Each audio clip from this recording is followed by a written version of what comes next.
Inicia. CEAP, Centro Espírita Altivo Panfiro. Uma casa de amor. Boa noite. Boa noite aos nossos ouvintes. Que Jesus abençoe a nossa noite de estudos. Vamos ler o Evangelho, fazer a nossa prece e dar continuidade ao estudo do livro Obreiros da Vida Eterna, pelo Espírito André Luiz e o nosso querido irmão Francisco Cândido Xavier, o médium que escreveu a obra. Indissolubilidade do casamento. É o capítulo 22, item 1. Alguns fariseus também vieram para junto de Jesus para o tentar.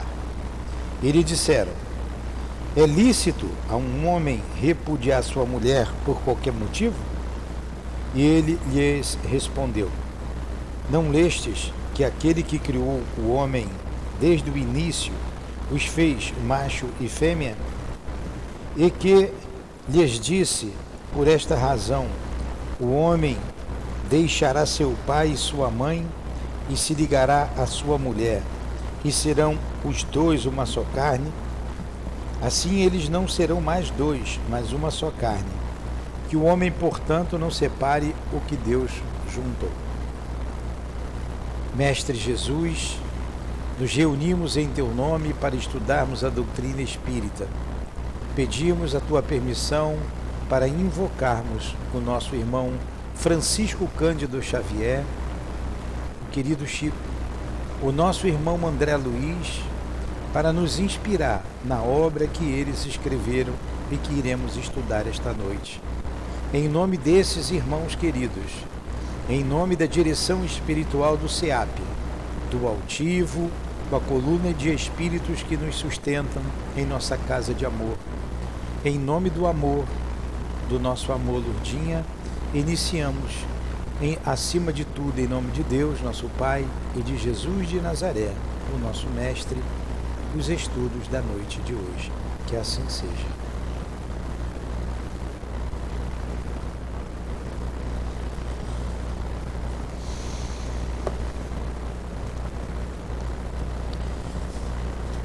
Nós estamos estudando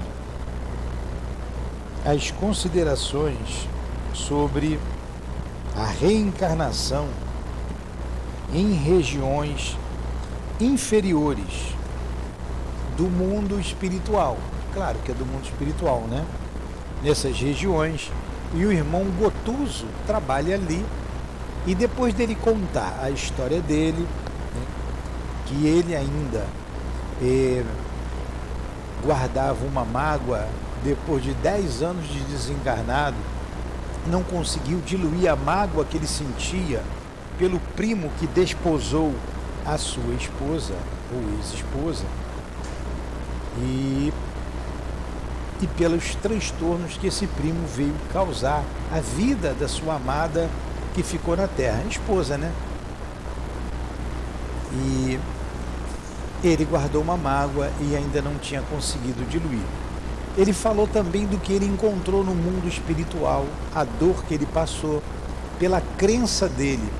Pensou de conseguir um céu, porque o padre prometeu, e ao chegar no mundo espiritual, depois de perambular por mais de 3 anos, encontrou a ajuda necessária e hoje é um trabalhador ligado à colônia Nosso Lar, aqui no globo terrestre. E depois dele contar toda a sua história, a sua triste história, o André Luiz quis dar um rumo diferente à conversa e perguntou a ele se ele já tinha participado de alguma reencarnação, de algum trabalho de reencarnação, e contou a que ele participou, que foi a reencarnação de Segismundo. O nosso Gotuso ouviu a história e disse para ele: essa história é muito interessante, porém muitos participaram da reencarnação do nosso irmão Segismundo. Ele teve o apoio, a interferência de muita gente, de muitos espíritos. Aqui é diferente. Aqui no mundo inferior, aqui na crosta, é muito diferente. é muita dor. Espíritos que reencarnam em situações dolorosíssimas e às vezes em meio de inimigos, em lugares insalubres, e a dor é imensa. Então, basicamente isso que nós estudamos em 3 aulas. Nós já estamos indo para a 4ª aula nesse capítulo.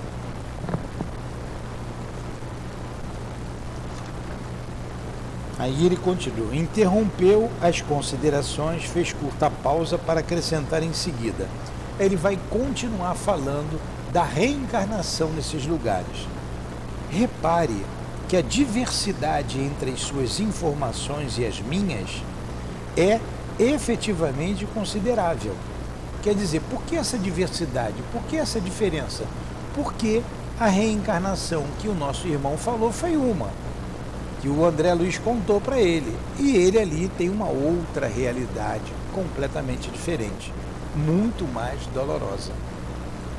Os espíritos que se esforçam nas aquisições da luz divina, através do serviço persistente da própria iluminação, conquistam o intercâmbio direto com instrutores mais sábios, aprimoram-se consequentemente e, pelos atos meritórios a que se consagram, podem escolher seus elementos de vida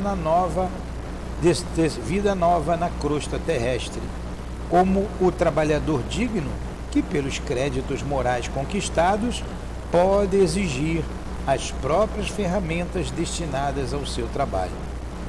Os servos do ódio e do desequilíbrio, na intemperança e das paixões, contudo, que se preparem para as exigências da vida. Olha como é que é diverso a situação. Está com o livro aí? Está com o livro? Eu estou aqui já no capítulo 5, o irmão Gotuso. É o capítulo 5. Passaram-se aqui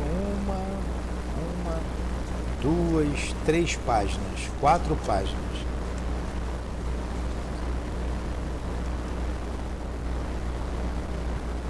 Opa, deixei escapulir aqui. Os servos do ódio e do desequilíbrio, da intemperança e das paixões, contudo, que se preparem para as exigências da vida, porque eles terão que reencarnar, imposta uma reencarnação imposta pela lei de Deus. Aos primeiros, a reencarnação será verdadeira bênção em aprendizado feliz. Todavia, aos segundos, constituirá necessária e legítima imposição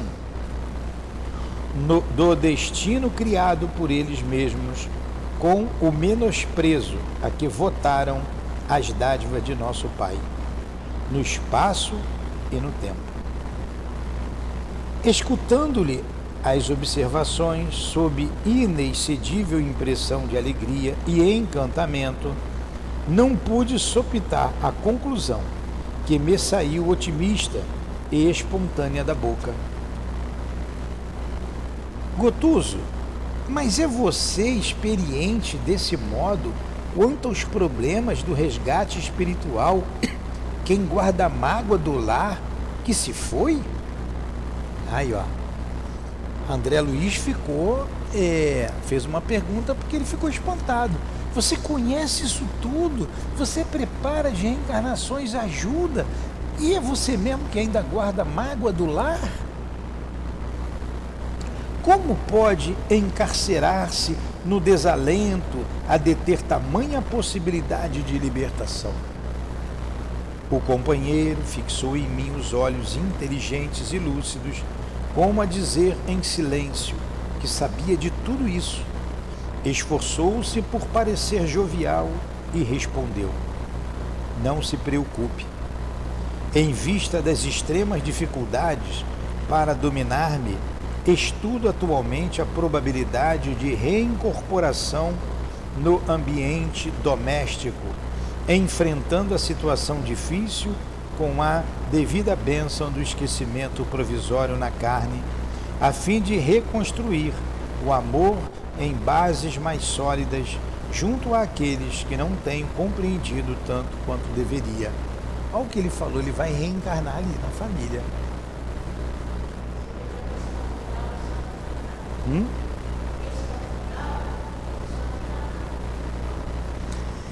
Ele não consegue esquecer. Ele não consegue esquecer, ele vai ter que esquecer, mergulhar na carne, conviver com o primo invejoso para poder, com o esquecimento do passado, perdoar.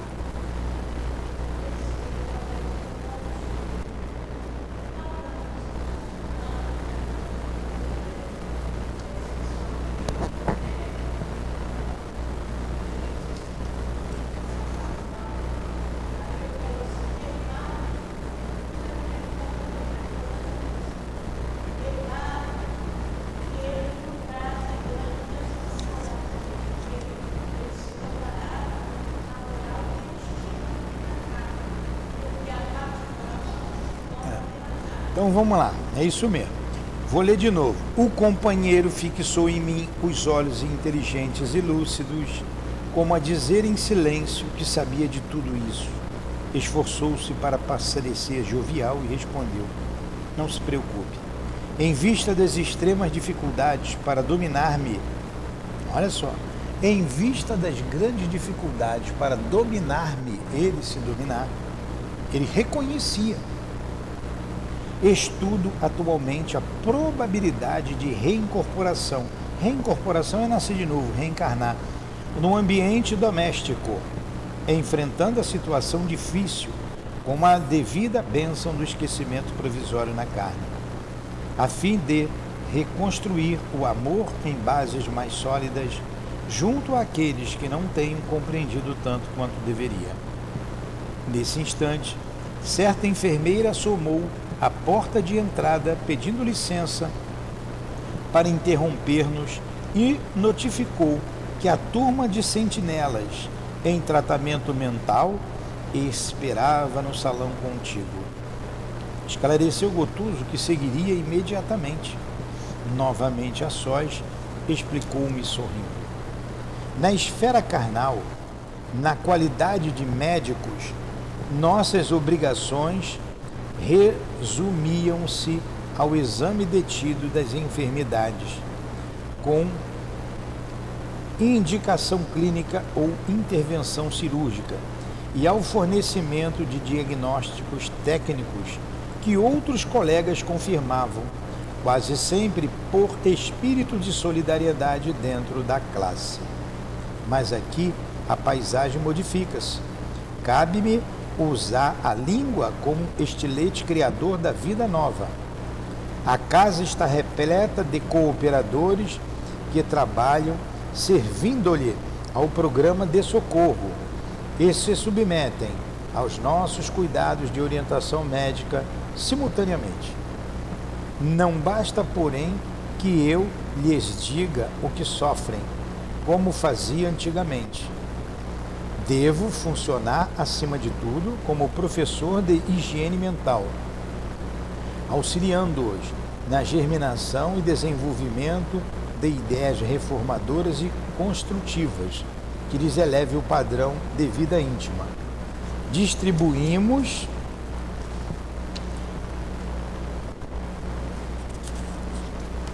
recursos magnéticos de restauração com todos os necessitados, reanimando-lhes a organização geral, com os elementos de cura ao nosso alcance, não sem ensinar, entretanto, a cada enfermo algo de novo que lhe reajuste a alma. Noutro tempo, tínhamos o campo de ação da célula física. Presentemente, todavia, essa zona de atuação é a célula mental. Olha, trabalhar com gente doente mental, né? Como é difícil.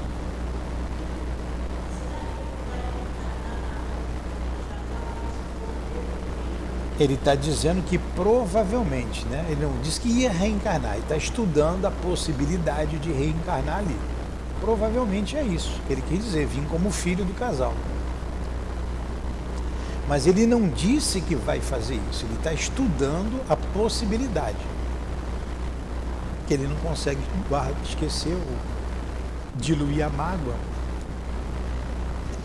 Observando a disposição ativa do companheiro, meditei no tempo que despendera antes de participar dos serviços médicos da região superior a que fora conduzido, e perguntava a mim mesmo a razão pela qual fora Gotuso tão depressa utilizado ali, na esfera de socorro aos aflitos. Reparei, todavia, que o novo amigo não me recebia os pensamentos, nem mesmo de maneira parcial, demonstrando-se menos exercitado nas faculdades de penetração, e acompanhando-o ao recinto, onde o aguardava extensa clientela, notei que a assistência ali era ministrada a doentes em massa, dentro de vibrações mais grosseiras e lentas, exigindo a colaboração especializada de médicos desencarnados que, como acontecia a Gotuso, ainda conservavam regular sintonia com os interesses imediatos da crosta terrestre. Agora vocês vejam, ele era médico, ele já estava desencarnado há 10 anos, não conseguia se comunicar, agora no finalzinho ele está dizendo isso, através do pensamento, que é a linguagem comum no mundo espiritual. Ele precisava ainda da comunicação articulada, e o trabalho dele era junto às massas de ignorantes e com problemas mentais aqui da crosta. Não mudou muito, porque ele guardava mágoa, ele guardava tristeza. E o André Luiz se desprendeu. O André Luiz não guardou a mágoa quando viu a esposa casada com outro, e nem queria lembrar dele, não queria nem que falasse o nome dele. E ele tinha amor pela Zulmira e pelos filhos. Mas ele lutou e prosseguiu. Venceu. Foi recebido como cidadão de nosso lar. O Gotuso não foi preparado. O Gotuso ficou... O André Luiz ficou 8 anos em zona umbralina. O Gotuso ficou 3 ou 4 ali perambulando, né? Eu achei esse capítulo interessantíssimo, porque fala muito de nós, para a gente não levar mágoa, para a gente não guardar esse sentimento que causa um estrago no mundo espiritual, um verdadeiro estrago. Eu vou reler aqui, vou tentar reler todo o capítulo, eu vou ler rápido, tá? Porque nós interrompemos, nós temos 35 minutos. Nós interrompemos ele 3 ou 4 vezes, né? Que vimos bem devagarinho. É bom que você vai entender o capítulo todo.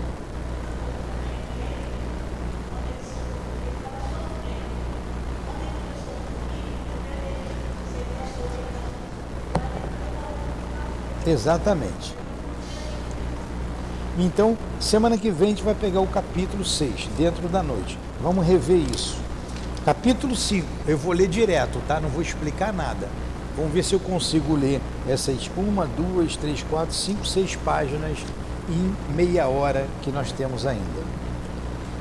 Para a gente rever direto o que a gente estudou nesses 4 semanas. Irmão Gotuso, achou aí?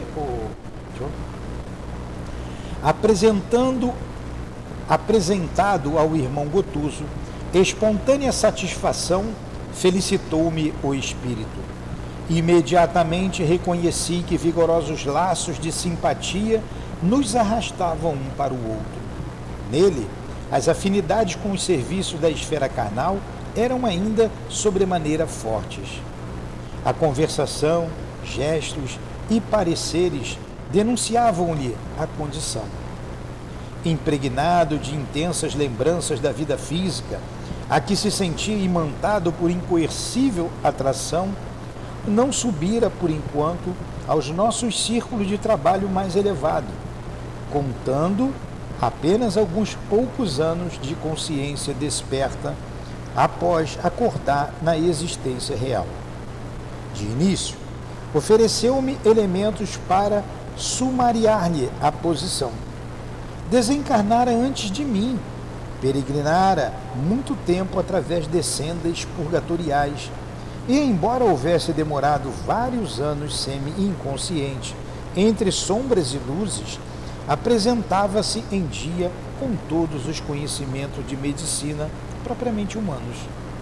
Sempre supus, confiou-me bem-humorado quando nos vimos a sós, que após a morte do corpo nada mais teríamos a fazer, além de cantar beatificamente no céu ou ranger dentes no inferno. Mas a situação é extremamente diversa. Fez significativo o parêntese e continuou. Refiro-me à velha definição teológica, porque nunca pude aceitar a tese negativista em caráter absoluto. Impossível que a vida estivesse circunscrita ao palco de carne, onde o homem desempenha os mais extravagantes papéis em múltiplas atitudes cênicas, desde a infância até a velhice. Algo deveria existir, sempre acreditei, além do necrotério do túmulo. Admitia, porém, que a morte fosse maravilhoso passe de magia, orientando as almas a caminho do paraíso de paz imorredoura ou da região escura de castigos eternos. Nada disso, contudo. Encontrei a vida em si mesma, com o mesmo sabor de beleza, intensificação e mistério divino. Transferimos-nos de residência pura e simplesmente, e tanto trazemos para cá indisposições e doenças, como as investigações e processos de curar. Os enfermos e os médicos são aqui em maior número. O corpo astral é organização viva, tão viva quanto o aparelho fisiológico em que vivíamos no plano carnal. Porque percebesse talvez em meus olhos a silenciosa notícia de que, em círculos mais altos, haveria novidades referentes ao assunto, acrescentou: pelo menos em nosso plano a situação é análoga. Entenderam o que foi lido até agora? Ele está descrevendo o mundo espiritual exatamente como era na Terra. E continuou: ensinavam-nos na crosta planetária que o homem é simples gênero da ordem dos primatas, com estrutura anatômica dos mamíferos superiores, com postura vertical, dimensões consideráveis de crânio e linguagem articulada. Referiam-se os catedráticos aos homens fósseis e pré-históricos, colando afirmativas dogmáticas da ciência oficial em nossa cabeça, como se dependuram cartazes no teto dos bondes. Explicavam-nos a religião, por sua vez, que o ser humano é alma criada por Deus no instante da concepção materna e que, com a morte, regressa ao seio divino para definitivo julgamento em toda a eternidade, na hipótese de ser paciente, não ser obrigado a determinadas demoras nas estações desagradáveis do purgatório. Imprimiu novo acento à conversação e considerou: está tudo bem até aí? Pelo que a gente já explicou, né? De fato, suponho, devam existir lugares mais deliciosos que o Éden, imaginado pelos sacerdotes humanos. E com meus olhos tenho visto flagelações e sofrimentos que ultrapassam todas as imagens infernais ideadas pelos inquisidores. Entretanto, e é lamentável reconhecê-lo, nem a ciência, nem a religião nos prepararam convenientemente para enfrentar os problemas do homem desencarnado. Então ele contou lá, ele encontrou infernos igual a Inquisição falava, né? Inferno de Dante Alighieri. E ele calcula que existem regiões do Éden também, né? Pelo que ele vê ali. Fizera-se entre nós intervalo mais longo, relanceando o olhar pelo gabinete amplo, reparei o cuidado de Gotuso na zona de sua especialidade. Mapas variados do corpo humano desdobravam-se nas paredes como se fossem preciosos adornos. Pequenas esculturas de órgãos diversos assomavam aqui e ali. O que mais feria a atenção, porém, era determinada imagem do sistema nervoso, estruturada em substância delicadíssima e algo luminosa, em posição vertical, com a altura aproximada de um homem, na qual se destacavam com extraordinária perfeição o cérebro, o cerebelo, a medula espinhal, os nervos do tronco, o mediano, o radial, o plexo sagrado, o cubital e o grande ciático. Então essa parte de cima da cabeça, que ele devia ser psiquiatra, né? Acariciando em elevado a obra-prima, observei. Tem você muita razão, meu caro Gotuso. Se os homens encarnados compreendessem a importância do estudo alusivo ao corpo perispiritual... Sim, confirmou com graça espontânea, atalhando minhas considerações. A ignorância que nos segue até aqui é simplesmente deplorável. A personalidade humana entre as criaturas terrestres é mais desconhecida que o Oceano Pacífico. Eu, por mim, católico militante que fui, sempre aguardei o sossego beatífico depois da morte. Fixou expressão quase cômica e acrescentou: vim com todos os sacramentos e passaportes da política religiosa, passados em solenes exéquias. Creio, todavia, que o serviço diplomático de minha igreja não está bem atendido no céu. Não trouxe bastante documentação que me garantisse paz na transferência. Ele está sendo jocoso aqui, né? Em vão, reclamei direitos que ninguém conhecia e supliquei bênçãos indébitas. Em face do desconhecimento aqui predominante a meu respeito, regressei ao meu velho templo, onde ninguém me identificou. Desesperado, então, mergulhei-me por longos anos em dolorosa cegueira espiritual. E, francamente, rememorando fatos, rio-me ainda hoje da confiança ingênua com que cerrei os olhos no lar pela última vez. Padre Gustavo prometia-me a convivência dos anjos, veja bem, e asseverava-me que eu seria levado em triunfo aos pés do Senhor, e isso apenas porque legara 5 contos de réis à nossa antiga paróquia. Meus familiares acompanhavam em pranto nosso diálogo final, em que minha palavra sufocada comparecia em monossílabos de longe em longe na extrema hora do corpo. No entanto, se era quase impossível para mim, o comentário inteligente da situação do pároco falava por nós ambos, explanando a felicidade que me caberia no reino de Deus.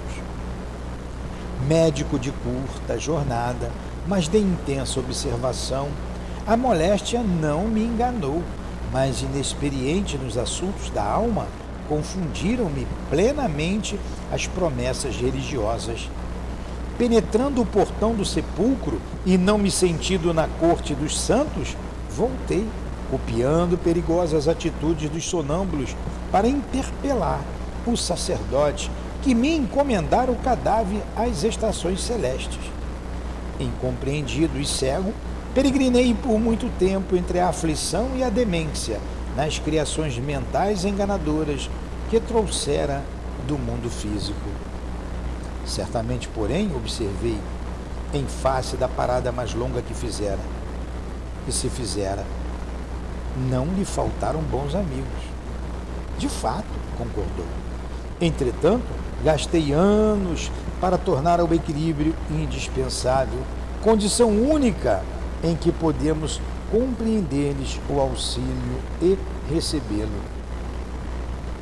Deve, pois, sentir-se feliz agora, né? Exclamou André Luiz. Olha o que o André Luiz falou para ele. Deve se sentir feliz agora. Aí vamos ver o que ele responde. Sem dúvida, comentou Gotuso humorístico. Reajusto-me com a tranquilidade possível.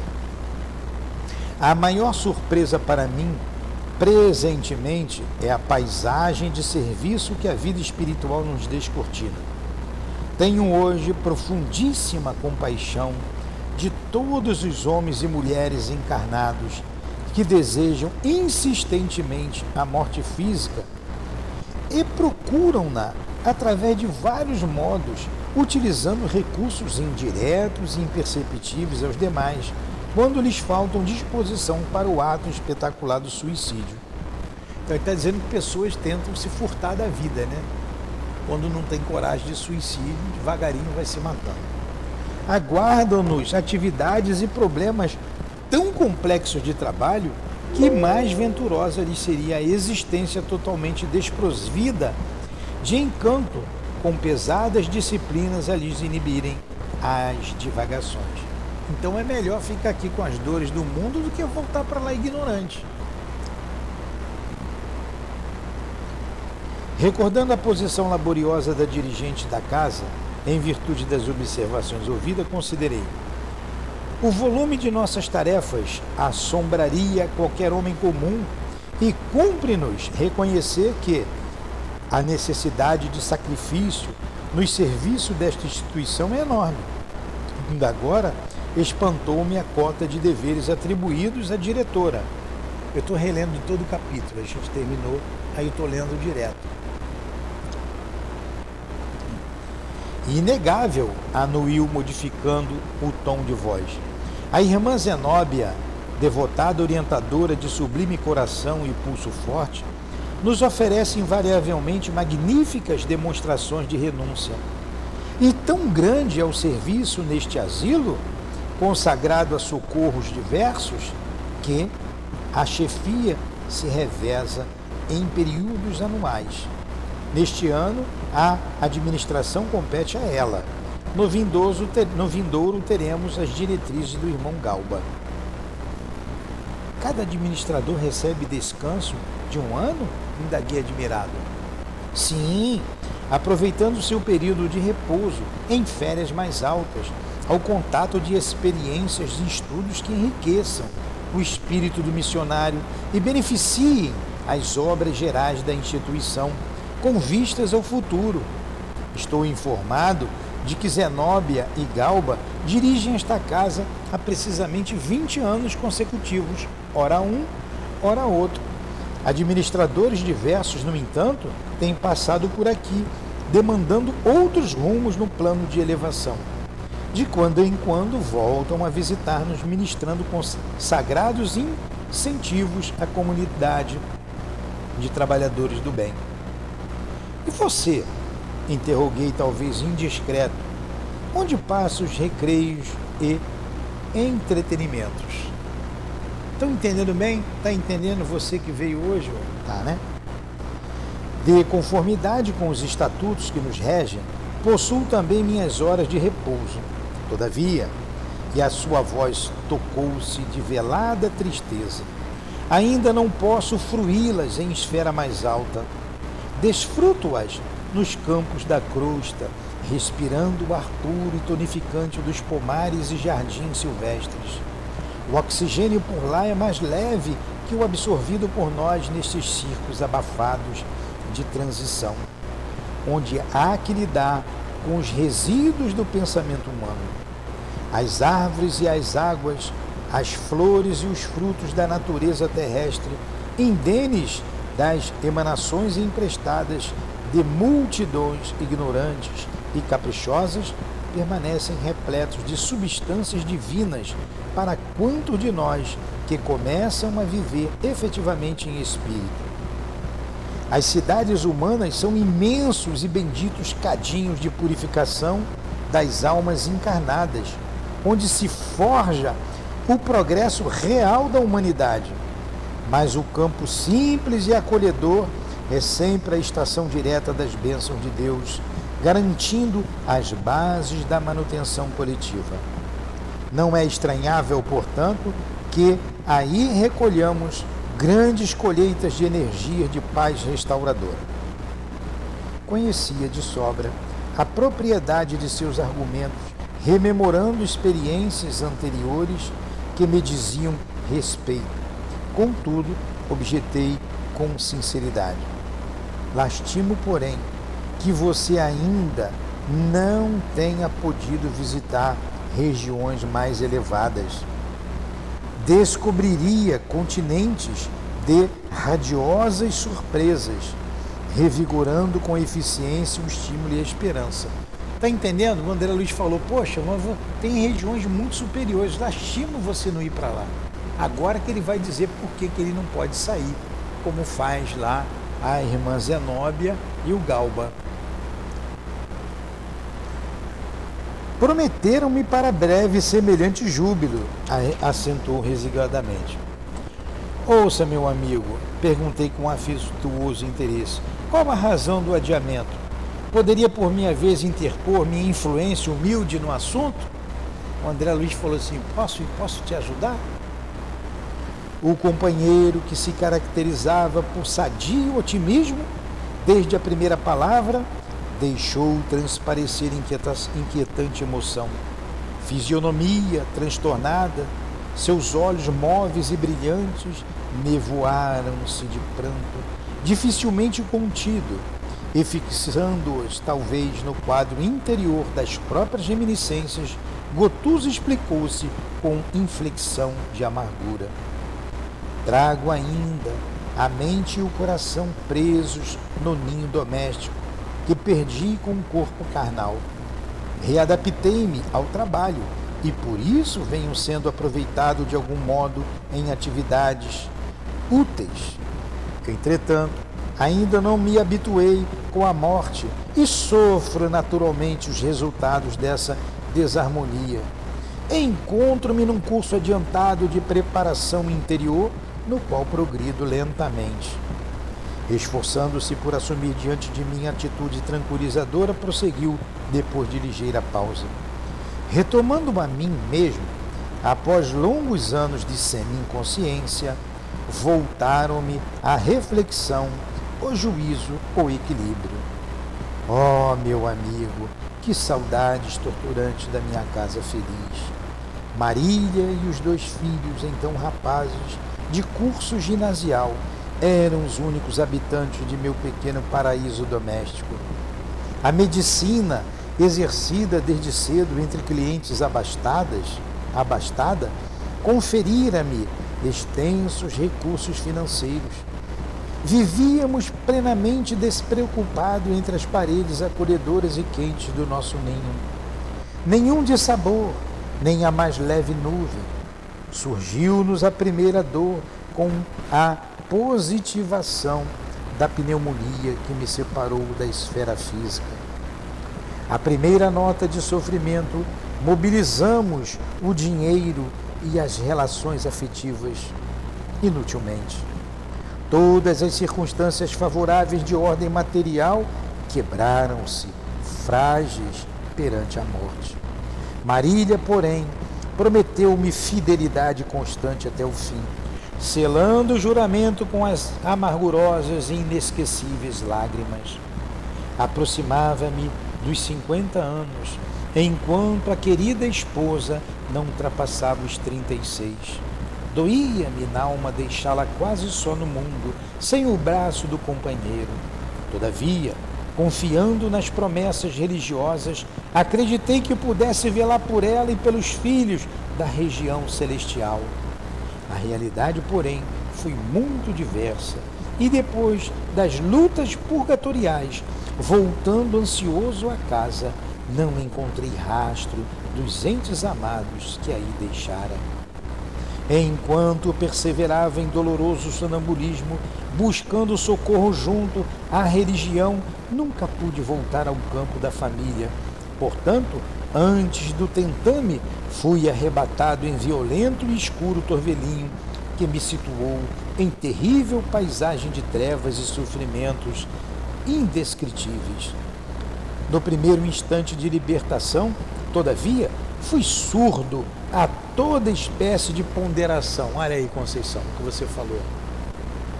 Tentar ajudar, ele não quis, ele só queria saber da família. Rompi todos os obstáculos e, sequioso de afeto, encontrei-os enfim. Ele fez igual o Jerônimo lá do Memória de um Suicida. A situação, no entanto, desconcertou-me. Primo Carlos, que sempre me invejara a abastança, insinuara-se em casa, a título de proteger-me os interesses, e desposou-me a companheira, perturbou o futuro de meus filhos e dissipou-me os bens, entregando-se em seguida a criminosas aventuras comerciais. Quase voltei ao primitivo estado de desequilíbrio mental, ajuizando os acontecimentos imprevistos. Após prantear a posição dos meus rapazes, convertidos em agenciadores de maus negócios, encontrei Marília justamente no dia imediato ao nascimento do segundo filhinho do casal. Ajoelhei-me em soluços ao pé do leito humilde em que repousava e perguntei-lhe pelo patrimônio de paz que, ao partir, lhe depositara confiante nas mãos. A infeliz, fundamente desfigurada, não me identificou a presença, nem me ouviu a voz, mas lembrou-se intensamente de mim. Contemplou o pequenino que dormia calmo e caiu em pranto convulsivo, provocando a presença de Carlos, declarando-se angustiada, nervosa. Quando vi chegar o invasor irracível e detestado, recuei, tomado de infinito horror. Não tive forças. Era isso que me aguardava após tamanha luta? Deveria conformar-me e abençoar os que me feriam? O quadro era excessivamente negro para mim. Em prejuízo de meu espírito, desfrutara uma existência regular com todos os desejos atendidos. Não me iniciara no ministério da tolerância, da paciência, da dor. E por esse motivo, meus sofrimentos assumiram assustadoras proporções. Gotuso enxugou as lágrimas que lhe correram abundantemente dos olhos e, em vista da impressão forte que o seu pranto me causava, terminou. Quase 10 anos são decorridos e minha mágoa continua tão viva como na primeira hora.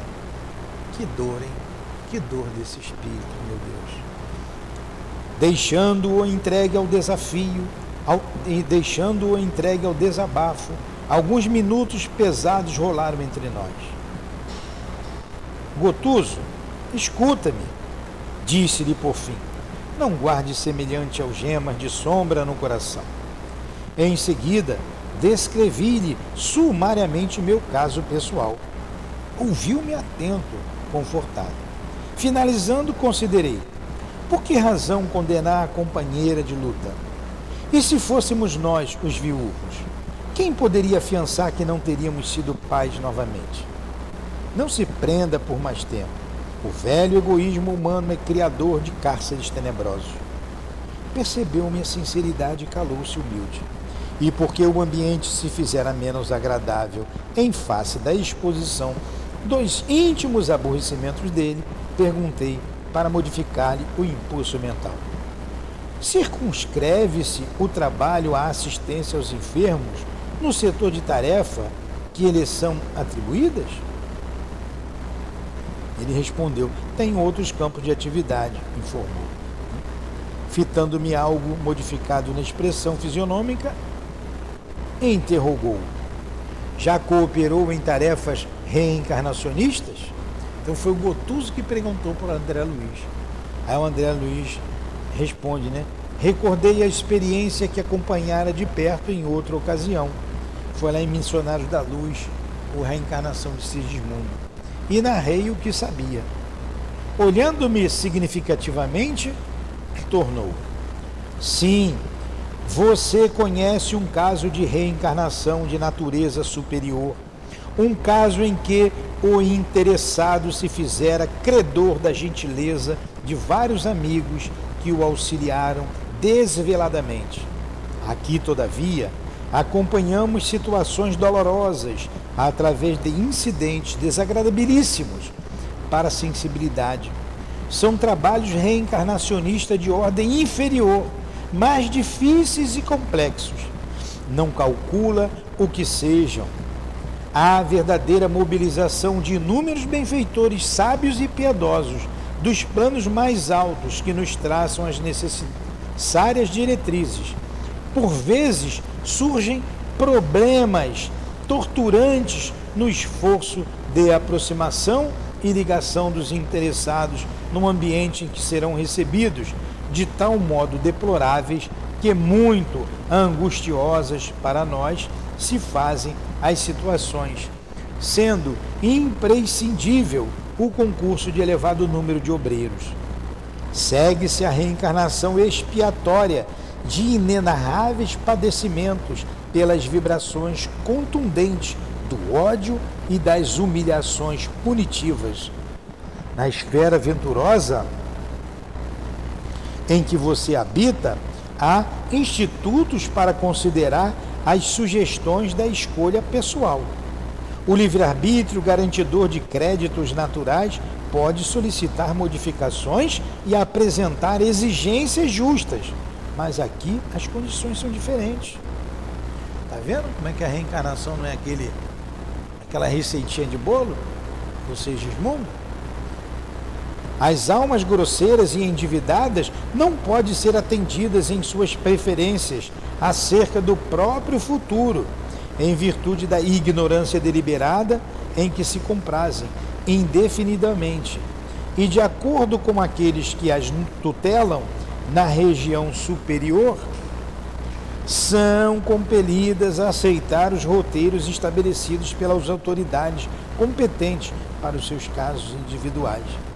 Por nossa vez, somos executores das providências respectivas e constitui-nos obrigação vencer os mais extensos e escuros obstáculos. Nesses quadros de dor, vemos pais e mães que instintivamente repelem a influenciação dos filhinhos antes do berço, dando pasto a discórdias sem nome e antagonismos aparentemente injustificáveis. Há moléstias indefiníveis e abortos criminosos. Enquanto isso ocorre, os adversários que reencarnam em obediência ao trabalho redentor, programado pelos mentores abnegados dessas personagens de dramas sombrios, com longa representação no cenário da existência humana, penetram no campo psíquico dos ex-inimigos e futuros progenitores, impondo-lhes sacrifícios intensos e quase insuportáveis. Deu para pegar tudo, não deu? Com que nós estudamos devagar. E interrompeu as considerações, fez curta pausa para acrescentar em seguida: repare que a diversidade entre as suas informações e as minhas é efetivamente considerável. Quer dizer, a reencarnação do Segismundo, que o André Luiz contou, e a dele ali nas trevas. É colocar inimigo junto de inimigo. Os espíritos que se esforçam nas aquisições da luz divina, através do serviço persistente na própria iluminação, conquistam o intercâmbio direto com instrutores mais sábios, aprimoram-se consequentemente e, pelos atos meritórios a que se consagram, podem escolher seus elementos de vida nova na crosta terrestre, como o trabalhador digno que, pelos créditos morais conquistados, podem exigir as próprias ferramentas destinadas ao seu trabalho. Os servos do ódio e do desequilíbrio, da intemperância e das paixões, contudo, que se preparem para as exigências da vida. Aos primeiros, a reencarnação servirá a verdadeira bênção em aprendizado feliz.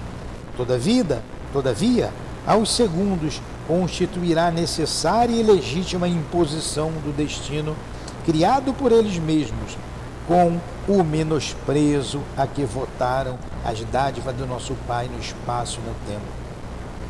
Escutando-lhes as observações sob inexcedível impressão de alegria e encantamento, não pude sopitar a conclusão que me saiu otimista e espontânea da boca. Gotuso, mas é você experiente desse modo quanto aos problemas do resgate espiritual, quem guarda a mágoa do lar que se foi? Como pode encarcerar-se no desalento a deter tamanha possibilidade? Com toda essa experiência, era ele mesmo aquele que guardava a mágoa? O companheiro fixou em mim os olhos inteligentes e lúcidos, como a dizer em silêncio que sabia de tudo isso. Esforçou-se por parecer jovial e respondeu: não se preocupe. Em vista das extremas dificuldades para dominar-me, estudo atualmente a probabilidade, aí Conceição, de reincorporação no ambiente doméstico, enfrentando a situação difícil com a devida bênção do esquecimento provisório na carne, a fim de reconstruir o amor em bases mais sólidas, junto àqueles que não tenham compreendido tanto quanto deveria. Nesse instante, certa enfermeira assomou à porta de entrada, pedindo licença para interromper-nos, e notificou que a turma de sentinelas em tratamento mental esperava no salão contíguo. Esclareceu Gotuso que seguiria imediatamente, novamente a sós, explicou-me sorrindo. Na esfera carnal, na qualidade de médicos, nossas obrigações resumiam-se ao exame detido das enfermidades com indicação clínica ou intervenção cirúrgica e ao fornecimento de diagnósticos técnicos que outros colegas confirmavam quase sempre por espírito de solidariedade dentro da classe. Mas aqui a paisagem modifica-se. Cabe-me usar a língua como estilete criador da vida nova. A casa está repleta de cooperadores que trabalham servindo-lhe ao programa de socorro e se submetem aos nossos cuidados de orientação médica simultaneamente. Não basta, porém, que eu lhe diga o que sofrem, como fazia antigamente. Devo funcionar, acima de tudo, como professor de higiene mental, auxiliando-os na germinação e desenvolvimento de ideias reformadoras e construtivas que lhes devem o padrão de vida íntima. Então, quando estava lá na carne, você tem que fazer isso, isso e isso. Ali não. Ali ele tem que fazer a higiene mental deles, trabalhar esses doentes. Distribuímos recursos magnéticos de restauração com todos os necessitados, reanimando-lhes a organização geral, com os elementos de cura ao nosso alcance. Não se ensinar, entretanto, a cada enfermo algo de novo que lhe reajuste a alma. No outro tempo, tínhamos o campo da ação na célula física. Presentemente, todavia, essa zona de atuação é a célula mental. E o André Luiz conclui aqui no último parágrafo. Deu certinho o tempo.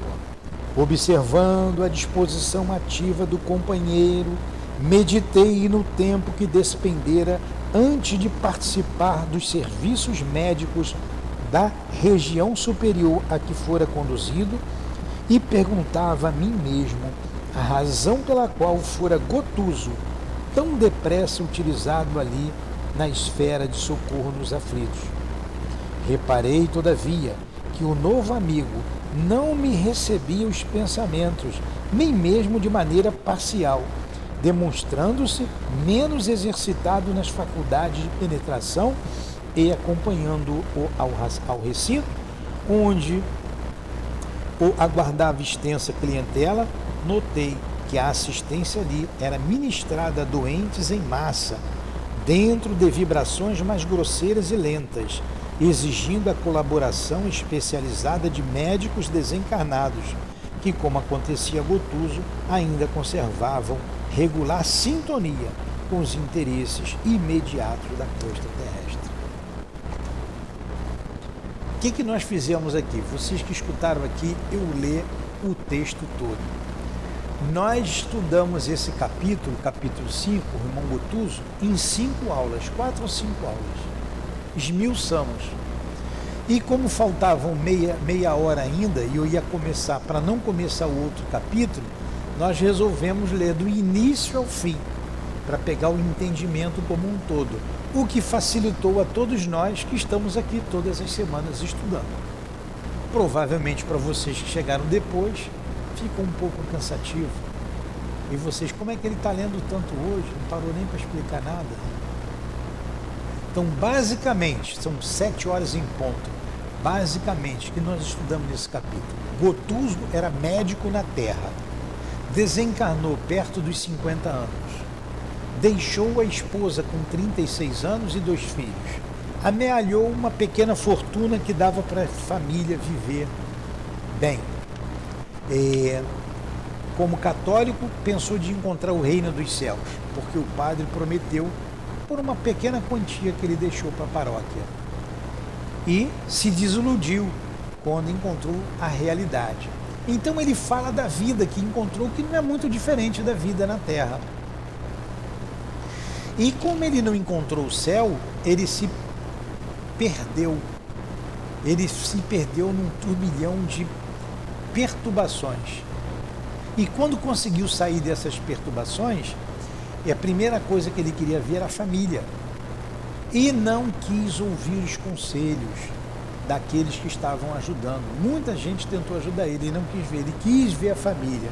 Quando chegou no lar, encontrou a esposa muito triste, casada com um primo que o invejava, sempre o invejou pela sua maneira de ser, pela pequena riqueza que ele tinha, desposou a esposa e já tinha 2 filhos com ele.